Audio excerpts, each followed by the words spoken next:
baš prava staza onakva kakva treba biti. Da. Pa dobro, idemo odmah vidjeti kako to izgleda sada. Dakle, imamo dva straight mode zona, zapravo onaj jedan na startnom ciljnom pravcu i jedan koji se nalazi nakon zavoja 14, prije zavoja 15, onaj popularni zavoj 130R.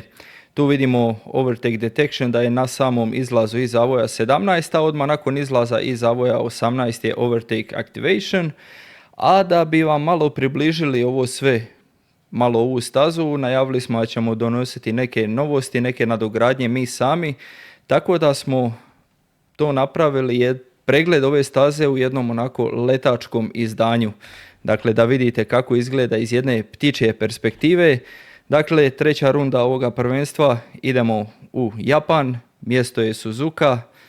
Sada ćemo vidjeti, neka nas kamera malo približi, a Antonio će vas malo kada krenemo provesti po stazi. Antonio će govoriti onako kako bi trebalo normalno voziti po ovoj stazi, a međutim vidjeli smo i sada ova dva free praktisa da to baš i ne izgleda tako. Da, ja ću provesti onako kako bi možda trebalo biti najoptimalnije da se najbrže prođe staza, jel tako? Tako je. Naravno, krećemo sa startno ciljne ravnine do ulaza u prvi zavoj. Prije prvog zavoja ide lagana kočnica, trebao bi ići lagana kočnica, dupli downshift do ulaza u taj sljedeći zavoj, još ste u njemu, ali opet ide jedan downshift jer se zavoj usporava polako, onda se izlazi iz tog zavoja široko, ali se hvata što prije desna strana. I ovo je bitan ulaz u sljedeći zavoj, jer kako se uđe u taj zavoj, tako bi trebali proći sve ove S zavoje. Znači trebali bi ući sa optimalnom brzinom, najvećom mogućom brzinom da bi sve prolazili kroz njih do ovog ovdje predzadnjeg S zavoja gdje je jako bitan izlaz iz njega jer ide flat out zona. Naravno ovaj zadnji zavoj nije skroz flat out, već se malo pušta gas, ali već odatle počinje kao neka flat out zona, jel? Nije ravnina, ali je flat out. Vidite i ovdje da se čini da je asfalt novi, prošle godine od 1. do 7. zavoja je bio novi asfalt, ove godine od 7. pa nadalje. Dolazimo do sljedećeg zavoja gdje je lagana kočnica, dupli downshift i onda u samom zavoju opet ide dupli downshift da bi se moglo proći kroz zavoj, naravno izlazi se široko. Dolazimo do sljedećeg zavoja, ovo je flat out, sljedeći zavoj je ključno što više ostati ravno pri ulazu u samom zavoju da bi se moglo što bolje ući u njega i što više ravno izaći da bi se što prije moglo stati na gas. Ovo je naravno sve flat out i dolazimo po meni do najtežeg dijela, do najtežeg zavoja na Suzuki gdje je zapravo ključno opet ostati ravno prije tog samog kočenja. Lagana kočnica, dupli downshift i nosi se brzina, što više brzine u zavoj i pri sredini ovog zavoja on opet usporava i opet mora ići dupli downshift i izlazi se široko na tu pasicu. Ovo je zapravo po meni i najteži dio. Meni je sad iskreno... Da, ja sam ovo zaustavio tako da pokažemo samo ovdje, dakle počema taj straight mode za spuštanje tih pomičnih krila, dakle stavili smo ovu oznaku otprilike negdje na početku ovih pasica počema taj straight mode. Može Antonio nastavi? Tako, mane, to je više manje u globalu, to sada ide sve flat out, dolazimo do jednog sada blažeg zavoja koji bi trebao biti flat out, ali vidjet ćemo hoće li biti flat out ili će se puniti baterija. Zapravo do kraja što se tiče samih kočenja dolazimo do posljednjeg zavoja. Ovdje su bitne male preinake na volanu koje će vozači raditi, mali trzaj.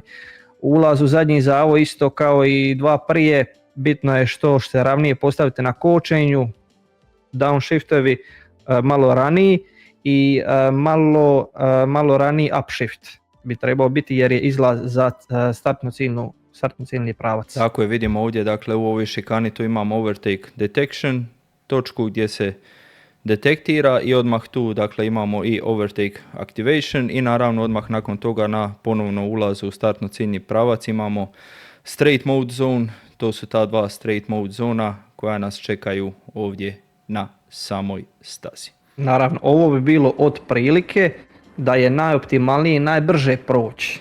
Sada, Mi smo došli u eru kad imamo ta punjenja baterije. Neće to biti kako smo mi sada rekli, baš zbog tih baterija i toga svega, ali ovako bi se inače trebalo voziti. Vozilo se ovako. Da, samo znači sada ovo što smo vidjeli u ovaj Free Practice 1 i 2, puno vozača, puno momčadi će pokušati raditi na ovom ovdje spletu ovih S zavoja, pokušat će raditi super clipping, zapravo vozit će flat out, gaz do daske ili pedal to the metal, ali brzina koju će tu postizati neće biti ona brzina koju ovi bolidi mogu postizati, dakle pokušat će iskoristiti ovaj dio u sektoru 1 odmah za napuniti bateriju maksimalno koliko se može. Kako će to biti, kako to neće biti, vidjet ćemo. Vidjeli smo nešto u Free Practice-u, to neće možda biti točno tako, jer i za same kvalifikacije su smanjili nešto tu bateriju, tako da neće biti 9 MJ nego 8 MJ. Koliko će to približiti zapravo same vozače, ne znam, iskreno ovako. Thumbnail smo namjerno stavili Super Mario Kart jer mislimo da će ova staza zapravo pokazati cijele one negativne stvari u ovome novome. Da, novome ako dijelu. možeš zaokružiti, evo taj znači ulaz, taj u treći zavoj, pa ti S zavoj 3, 4, 5, 6, oni bi inače, sad karikiram, ali vjerojatno je ta brzina, peta brzina i išli bi kroz te S zavoje do petog zavoja, u petoj brzini flat out i puštali bi gas kada bilo potrebno.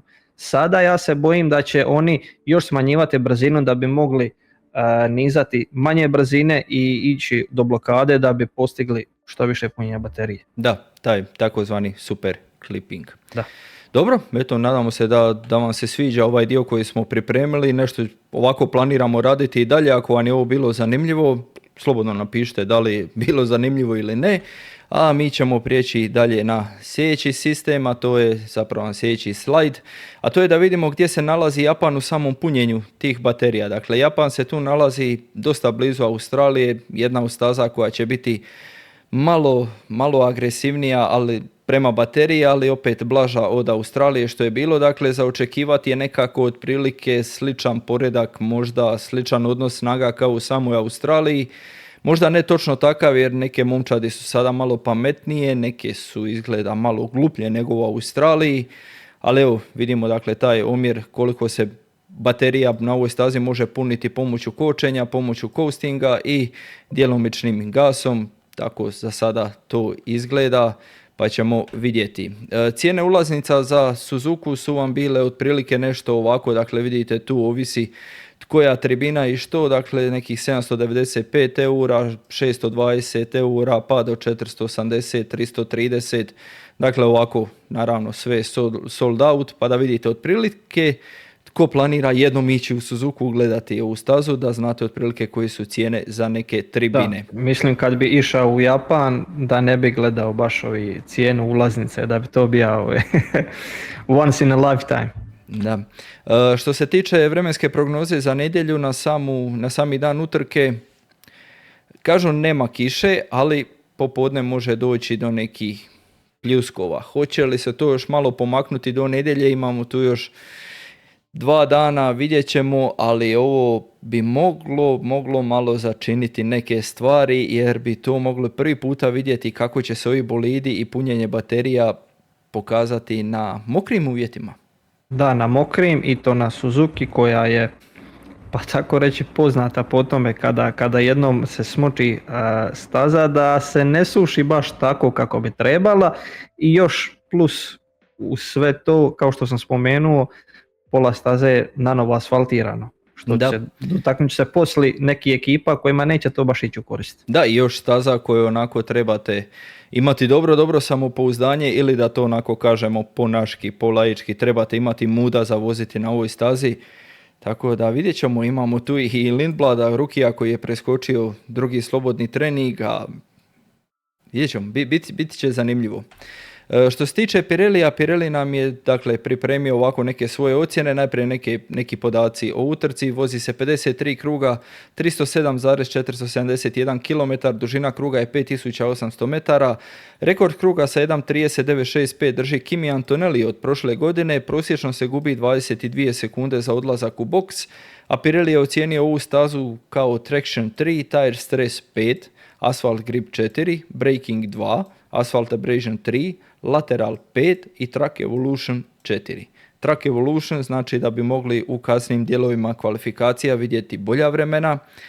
Tire Stress 5, to je zapravo razlog, dakle, ova staza je jako agresivna za gume, pa je Pirelli tu donio najtvrđu mješavinu guma koju imamo, C1, C2, C3, što onako mene malo razočaralo jer očekivao sam da će ići jedan stupanj niže da dobijemo i taj dio igranja sa gumama i koliko neki bolidi troše gume ili ne, da se dobije možda neki odlazak u boks koji momčadi nisu planirali, ali eto, Pirelli Mislim da je će se donio. svakako dogoditi, da ima ekipa koji...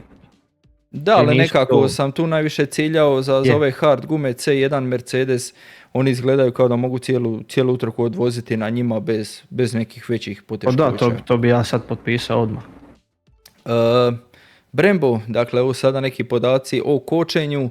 Brembo je ponovno uzeo kao hard braking point 3 točke kočenja. Prva točka kočenja zavoj 9, druga točka kočenja zavoj 11 i treća točka kočenja zavoj 16 koji će biti zapravo najveća točka kočenja. Ovdje sada vidite neke podatke od te 3 točke kočenja koje nam je Brembo onako napravio highlight. Zapravo zanimljiva je ta zavoj 16. Vozači će ulaziti sa 283 km na sat, kočit će nekih 2,81 sekundu i to sve u razmaku od 135 metara. To je onako sada je to zapravo, postavlja se pitanje koliko će vozači kočiti, pogotovo nakon tog zavoja 130R, jer vidjeli smo i u slobodnim trenizima da većinom nekih 50 km na sat vozači gube na samom super clippingu, usporavaju i bez kočenja. Brembo nam je tu donio zapravo 283 km na sat, dakle oni su već pokušali malo uračunati taj super clipping. Da. Onako ne izgleda baš taj zavoj onako lijepo kao što je nekada izgledao. Tako se to radi. Kratko, ali jebi tačno.